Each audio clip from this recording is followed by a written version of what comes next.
yung biological father, it's between the two of them. Wala akong alam doon. And then, ang sabi ko kay Lord, nung binigyan sa akin, nasa kamay ko na yung bata, sabi ko, pangalaga ako ng batang to at itutuloy ko siya bilang anak. So time goes on, lumaki siya, umuwi ng Pilipinas si Ellen, then nakikita niya.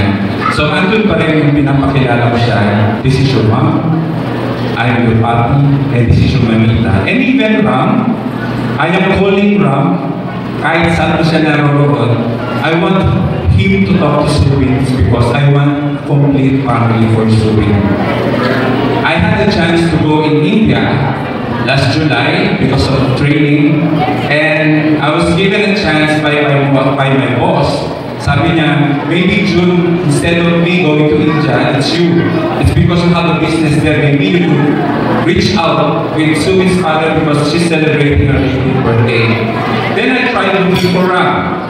I went from Mumbai, then I told him, sabi niya, medyo malayo daw siya sa Mumbai, around 20 hours, right, Ellen, yung place niya. And then when I called him, sabi niya, his third eye, sabi niya, medyo, nasabi ko kay Ellen na medyo nararamdaman siya sa katawan niya. So I'm praying for him na sana masurvive pa siya, mapakas pa siya. And eventually, he can go here in the Philippines to meet Subin. Pero nakita naman silang dalawa. Way back 3 years old si Subin, I still remember that, na they want to build their own family. Silang tatlo. So Ram requested Ellen and Subin to go to India, you know, to fix things and to live a family of their own. So kaming dalawang kasama, wala naman kaming say doon, I know their rights nila yun bilang biological mother and father. And then, malis sila, mga may tayo, no? Ellen. And then, sabi ko kay Mrs., sabi ko, hindi natin ito talaga makokontrol kasi sila yung biological parent and they have the right to decide on their child. So, given na ayaw namin makita mahal sa bata, umalis kami.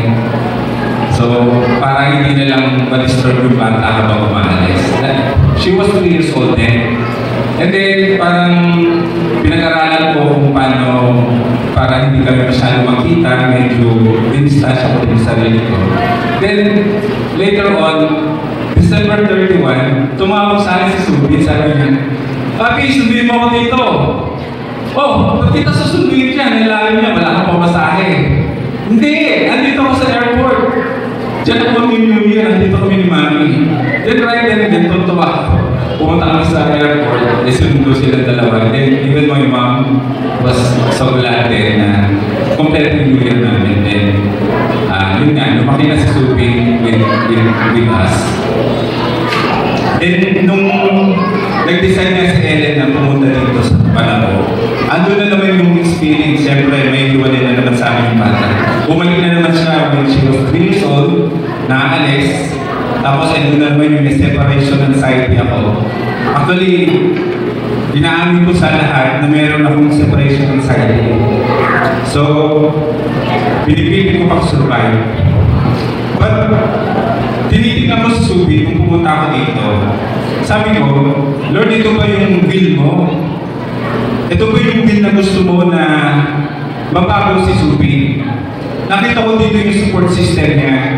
Nandito sila nanay, the Reliance family, sila Ate Kang, si Kuya Toto, si Mikay, especially si Josh, saka si Pastor Elmer.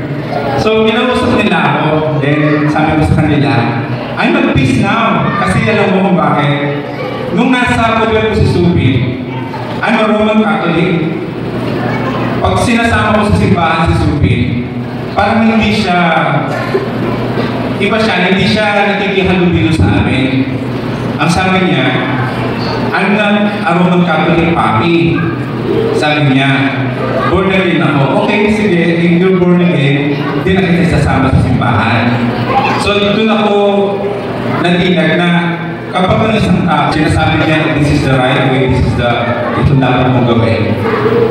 Yun yung tama. Kung ano yung sinilita ng magulang sa anak, yun dapat sundin ng bata. At walang masama doon. Kasi meron tayong reliyon isa-isa. Ang tama lang doon, dapat ang reliyon natin, isinasabuhin natin yan. Kung anong natututunan natin sa simbahan, yan din ang nagre-reflect sa atin. Kung ano tayo, paglabas natin ng simbahan. Yun lagi yung iniisip. Kasi nakikita ko si Vincent Bill, sabi niya kanina, is a changed woman. Kasi 18 na siya. Nakikita ko talaga sa kanya kasi noon mahihayin siya. Wala siyang, doon pinasok namin siya sa, saan yun? Stars Center for Pop. Then, nakakapagkanta siya sa ano. Pero nandun pa rin yung fear. Nandun pa rin yung fear. Meron siyang takot na humarap sa ibang tao. Parang napipilitan lang siya. Yung papo, yung lola niya namatay, at sabi niya, Papi, nakakausap ko si Lola.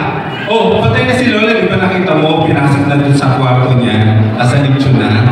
So kasama na siya ni Jesus, nasa langit na. Hindi, nakikita ko siya, nakausap ko siya galit na galit kasi binasag daw ni G yung mangkok. So sabi ko kay Ellen, parang mawala itong nakikita ng bata, baka na-imagine pa niya yung papo niya. Might as well, enroll natin ito sa Center for Pop. So in-enroll namin siya sa Pinondo. Then the rest is history, yun nga. Nakita ko na nga siya dito na nag-full blown at maganda yung kanyang socializing tsaka yung relationship niya kay Lord. Nag-improve talaga. Kasi nung nandun siya sa amin sa silang, nandun lang sila sa kwarto. Wala silang ginagawa. Even though mayroong JIL church na katabi. So sabi ko, sino ako para kontrolin kung ano yung gusto ng Panginoon para sa Bakina. Pero lagi lang naman ako nakasuporta. Even kay nanay, sinasabi ko nga kay nanay, lagi ako nagpapasalamat kay nanay kasi yung hinahanap nilang dalawa, na lola, nakikita nila sa kanya. Even yung mga support system niya, lalo na kay Diyos. So, unang inaalala ko noon, ano yung, nung una, merong anxiety attack, umiyak ko ako, nag-iwalay kami. Pero lately, nung ang kwento ni Diyos, andyan si Diyos, nakikita ko, sabi niya, nung daw pagtalikod ko, umiyak daw si Subin. So sabi ko, huwag ganun din. Sabi ko, kasi ako mabigat ang loob ko, dapat ikaw, pagkalis ko, hindi mabigat ang loob mo kasi ako nakaka-recover na. Personal letters na to, ito yung mga experiences na hindi ko mabitawan. Pero lagi ko itong nasa puso. Sabi ko nga kay Ceci, pag nalulungkot ka, basahin mo lang itong mga sulat na to kasi ito siya. Ito yung batang pinalaki natin na puno-puno lang sa salamat at alam niya kung sino ako at kung sino si mamita niya. So, andito lahat yung mga messages niya, ng elementary, and then itong mga nasa uso na yung mga cellphone, nawala na to. Pero tinago talaga namin para at least this symbolizes kung ano ako sa kanya at kung ano siya sa akin. She's very special because hindi ko lang siya pamangkin. Sabi nga ni Subi sa akin, Papi, don't ever call na Daddy Ram kasi ikaw ng daddy ko. Pero sabi ko, hindi ako ganun tao. I don't want na meron akong masasaktan na tao dahil gusto ko lang matawagan mo akong daddy. Tama na yung nandun ako sa kabila, nagmamatyagan sa'yo na lagi ako sumusuporta. So, yun lang po ang masishare ko sa buhay namin. And I'm very grateful and proud sa anak ko na umabot siya ng ganito. I'm very thankful si Ellen kasi kung hindi dahil sa kanya, hindi rin kami mabibigyan ng anak na si Subin. Maraming salamat po.